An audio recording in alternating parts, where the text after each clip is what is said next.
Hey, this is my notebook, my science notebook. This is my table of contents, which you've seen, updated with just a few more pages of resources, but I didn't really number those pages. This first section is my notes that I've already submitted digitally. Each chapter notes, the science learning spotlights that you've already seen.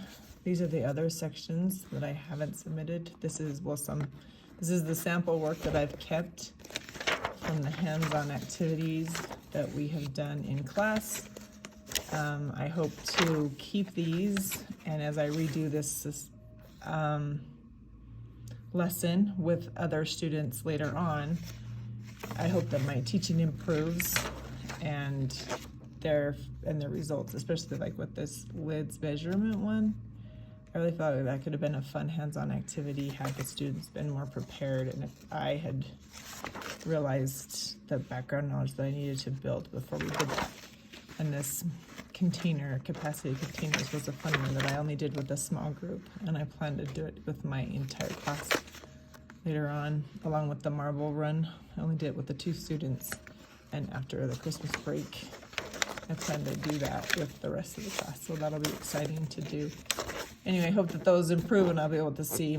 This next section is the lessons that I've accumulated, lesson plans, outlines as I've looked for lessons and I found resources.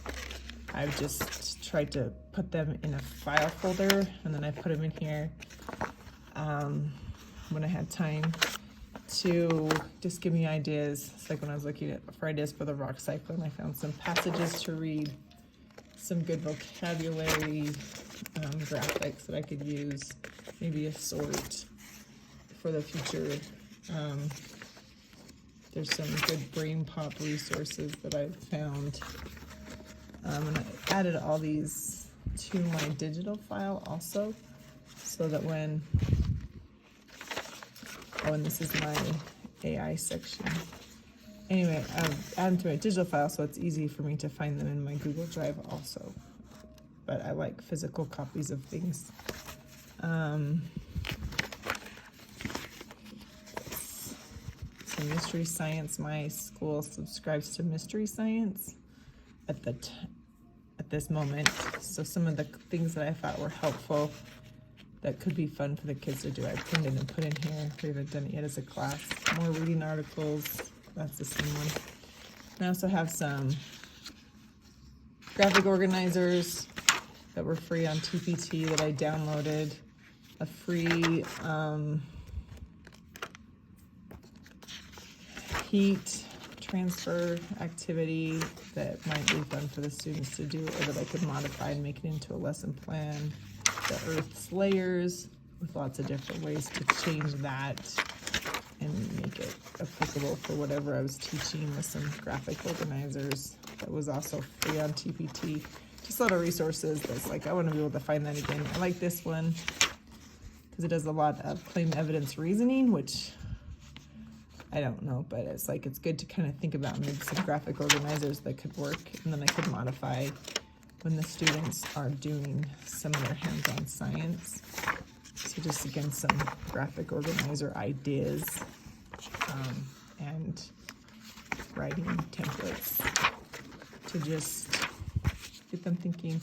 Like this rock cycle quick assignment from Discovery Ed that I could easily assign, that I thought would be fun that they could do. And this is a image of a TPT that I downloaded when I found these YouTube videos to be very helpful. It shows on some hands-on lessons, and they're all free to watch her YouTube videos, and then if you want to pay for the resources, you can do a whole lesson plan. But it just gets me thinking, and some ideas, some hands-on things to connect to my lessons. Then also some examples of rubrics. I need to get better at creating those, so it's good to print those so that I can do that. And then just the rest of the resources from the unit with that I printed so that I could have them later on, especially like the student engagement resources and how to teach without talking, so that I can be sure to tell my students, teach my students effectively. Anyway, so that's my science notebook. I plan to keep it and utilize it throughout my teaching career.